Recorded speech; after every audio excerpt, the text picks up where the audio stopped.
قافلہ انسانی کے وہ افراد جو کسی منزل کے متلاشی ہوتے ہیں، جو جستجو کی زندگی بسر کر رہے ہوتے ہیں، ان کو پھر مشکلات سے گزرنا پڑتا ہے اور حالات کی تلخیاں ان کو گوارا کرنا پڑتا ہے، کشاکش حیات سے ان کو ٹکرانا پڑتا ہے، اور ان کو آگے بڑھنے کے لیے ان کو تکلیفوں سے گزر کر کے، جان گسل مراحل سے گزر کر کے پھر منزل کی طرف عازم سفر ہونا پڑتا ہے۔ کیا میں نے اس خاکداں سے کنارہ، جہاں رزق کا نام ہے آب و دانہ، پلٹنا جھپٹنا جھپٹ کر پلٹنا، لہو گرم رکھنے کا ہے ایک بہانہ، پرندوں کی دنیا کا درویش ہوں میں کہ شاہی بناتا نہیں آشیانہ۔ تو زندگی مشکل مراحل سے گزر جانے کا نام ہے۔ اقبال نے کہا تھا، ہے شباب اپنے لہو کی آگ میں جلنے کا نام۔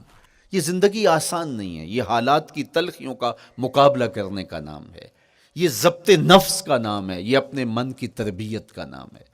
حضرت امام راضی آیت کریمہ کے تحت لکھتے ہیں کہ جب بچہ شکم مادر میں ہوتا ہے تو وہ 3 پردوں میں ہوتا ہے، ایک جھلی کا پردہ، ایک رحم مادر کا پردہ اور ایک پیٹ کا پردہ۔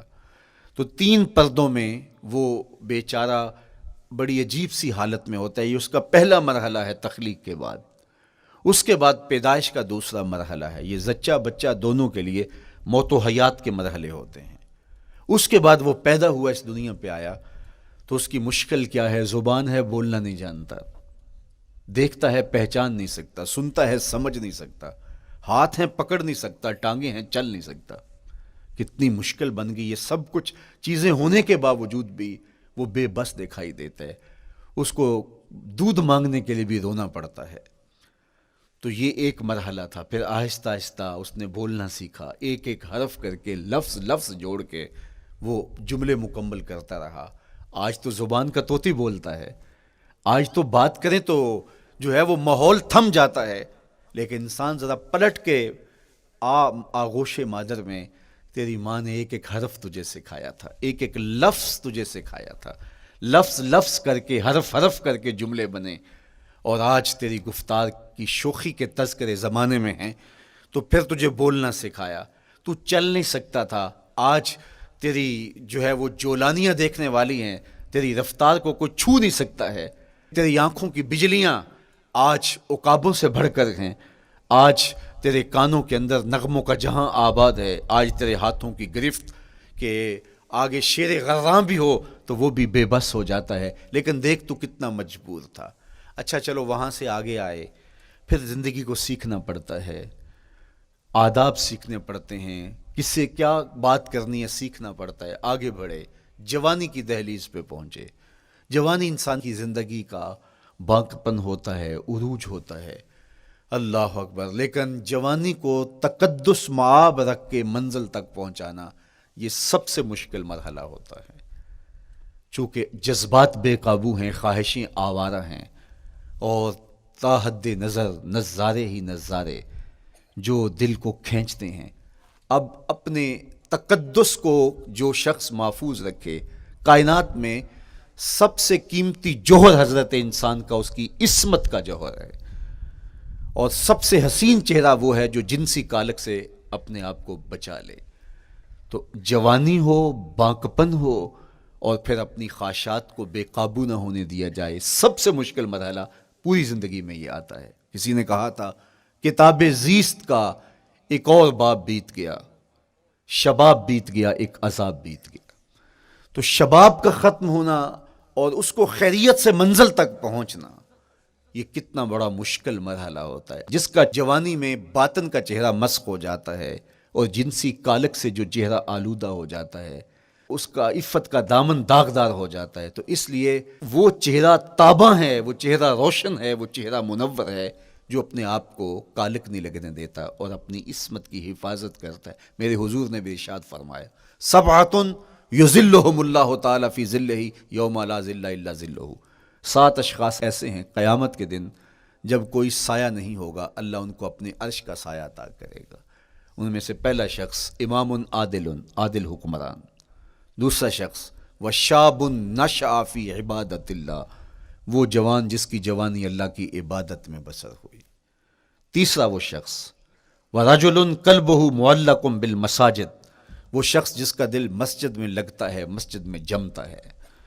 اور چوتھا شخص ورجل دعته امرأة ذات منصب وجمال فقال انی اخاف اللہ، وہ شخص جس کو دعوت گناہ ملی اور حسن قدموں میں بچھنے کے لیے بےتاب ہوا، اور اس نے کیا کہا، انی اخاف اللہ، میں اللہ سے ڈرتا ہوں، میرا اللہ مجھے دیکھ رہا ہے. میرے حضور نے فرمایا قیامت کے دن جب کوئی سایہ نہیں ہوگا، اللہ اس کے اوپر اپنے عرش کا سایہ تان دے گا.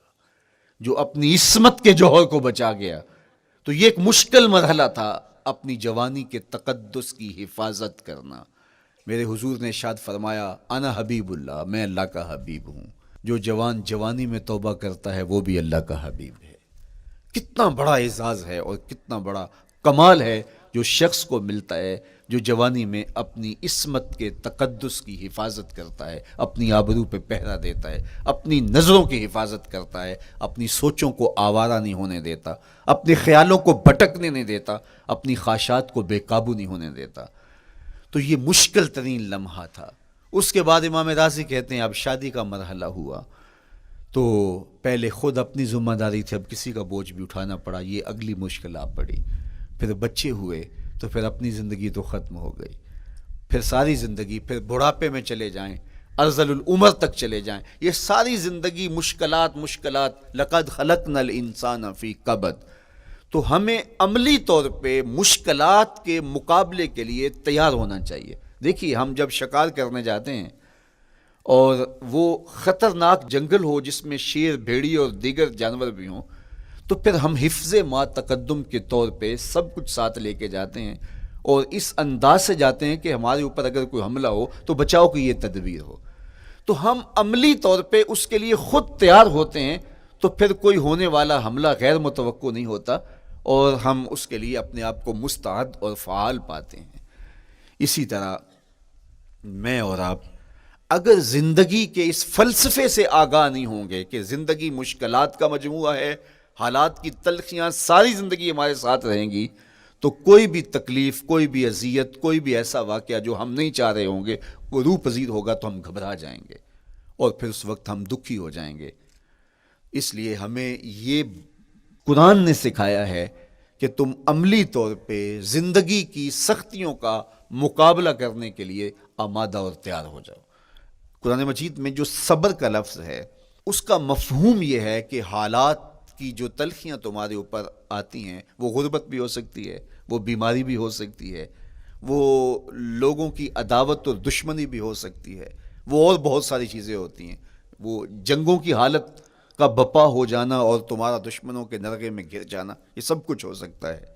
تو اس کے اوپر استقامت کے ساتھ تم کھڑے رہو اور تم ان کو برداشت کرنے کی اپنے اندر ہمت اور حوصلہ رکھو، تو پھر وہ تمہارا صبر ہوگا. اور یہ قوت اگر تمہارے اندر پیدا ہو جاتی ہے تو پھر تمہاری زندگی آسان اور سوکھی ہو جاتی ہے. لیکن اگر یہ دولت تمہیں نصیب نہیں ہوتی تو پھر ساری زندگی دکھوں اور شکووں سے بھری رہتی.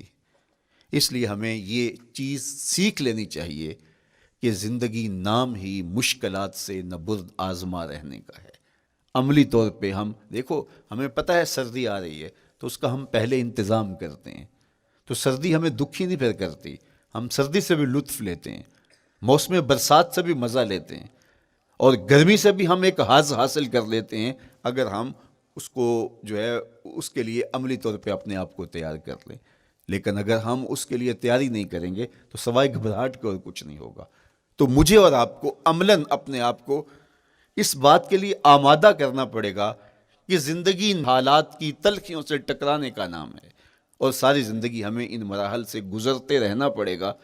اور قرآن نے جو ہے وہ 3 قسمیں کر کے، اور 3 قسمیں بھی شہر مکہ کی اور محبوب کریم کے پاکیزہ وجود اور جناب ابراہیم علیہ الصلوۃ والسلام کی، تاکہ تمہیں پتہ چلے جب ان کو بھی ان مراحل سے گزرنا پڑا میں اور آپ کیا بیچتے ہیں.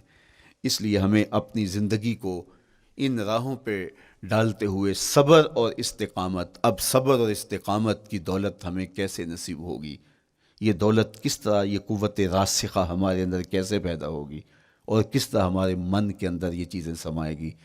اللہ تعالیٰ کی خشیت، اس پر توکل، اس پر بھروسہ، اور اللہ تعالیٰ جل شانہ کی طرف سے ہر کام کے ہونے کا یقین ہمارے اندر یہ استقامت اور یہ حوصلہ پیدا کرتی ہے یہ چیز